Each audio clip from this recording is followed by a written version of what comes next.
this is the north part of Seoul. So Gyeongbokgung Palace is here.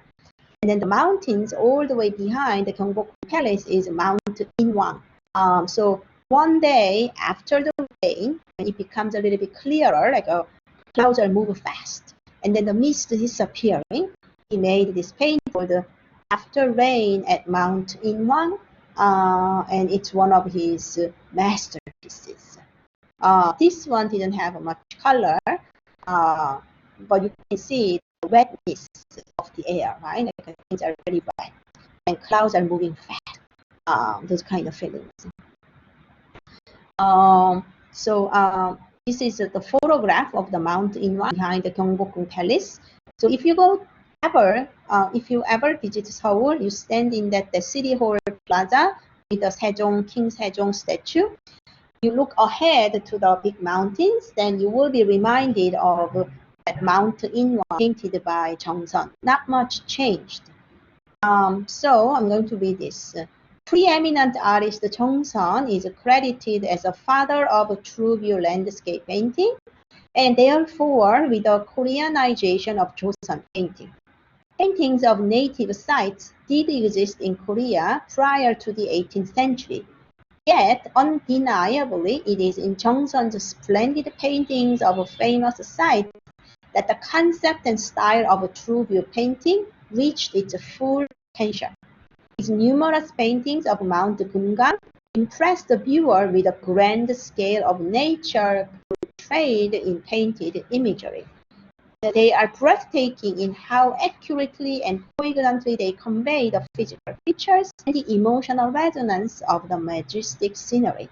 No less inspiring is his painting of the smaller mountain range, Mount Inwang. Its craft composition, bold sweeping brush strokes, beautifully capture the moment of the mountain emerges after the mist just after rain. So I think this is from the Metropolitan Museum's timeline of art history, or I cannot remember exactly. Maybe it's from Lee Seung-mi's Real View Landscape essay, but you can really see that what Joseon changed in the scenery of Korean landscape. So Joseon's Diamond Mountain that we've seen, 1734, the masterpiece. And then this is Kim Eun-hwan's work. Kim Eun-hwan was a court painter who lived in the reign of Yeongjo and Jeongjo, but after Joseon's era. So he obviously copied or imitated Joseon's style Kumgang Mountain in his album work. Joseon's work is not album, it's a fairly large hanging scroll painting, but Kim Eun-hwan made much smaller. An album, how do you know album? It's usually folded in half here. The painting, but the idea is similar. Rocky mountains in one side, and then soft mountains on the other side. So then you have artists like 현재 신사정, but not all Yangan artists are happy and accomplished like Joseon. Joseon is an unusual case. He was successful in his career and also truly accomplished in his artistic project. But Shim he had a very unfortunate and tragic family life. He was of a Yangan family, very important, like a Shim family, Cheongsong Shim family, but his family was ruined, and he had to sell his painting in order to feed his family.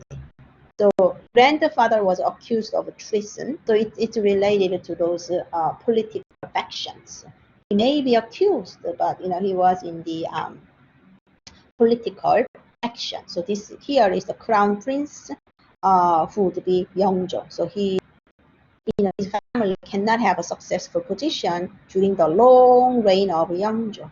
And then Shim's grandfather and accomplices were arrested and exiled, and then father and Shim himself cannot serve the government because you need a cert in order to study 7 to 12 years in order to pass the test.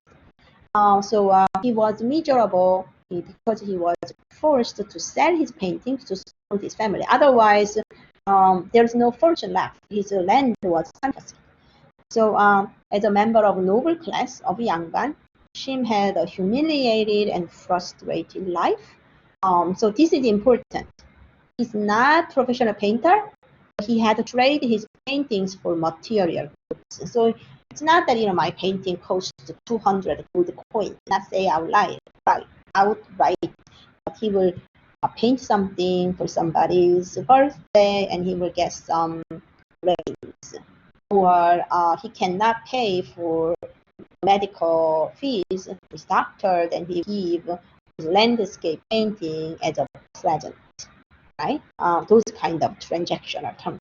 So, but Shim Sa-jung didn't create so much true view. Painted a lot of like Chinese style landscape.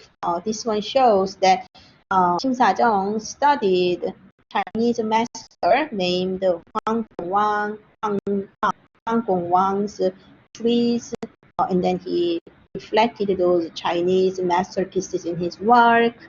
But he also visited Kumgang Mountain.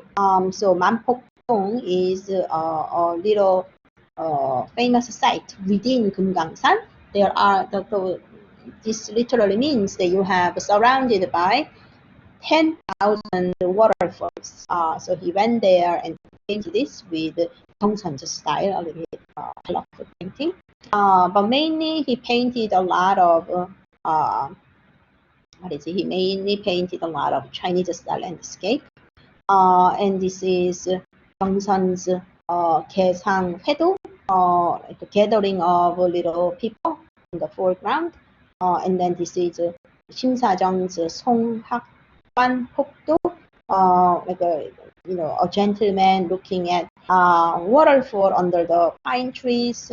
But both of them were owned by ex-President Chun Doo-han, but now it's in the government. So there are a lot of common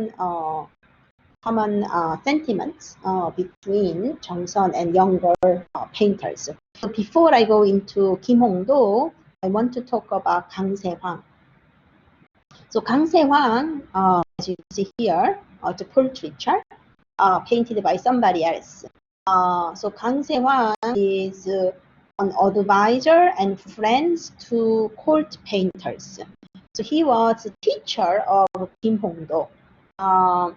So Kang was a Yangban class, and he had a high-rank government official, and he himself painted well.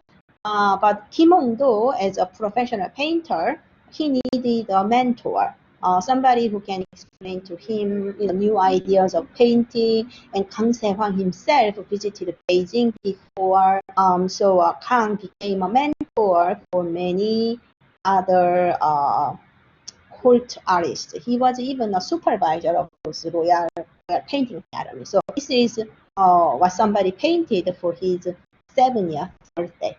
How accomplished he is.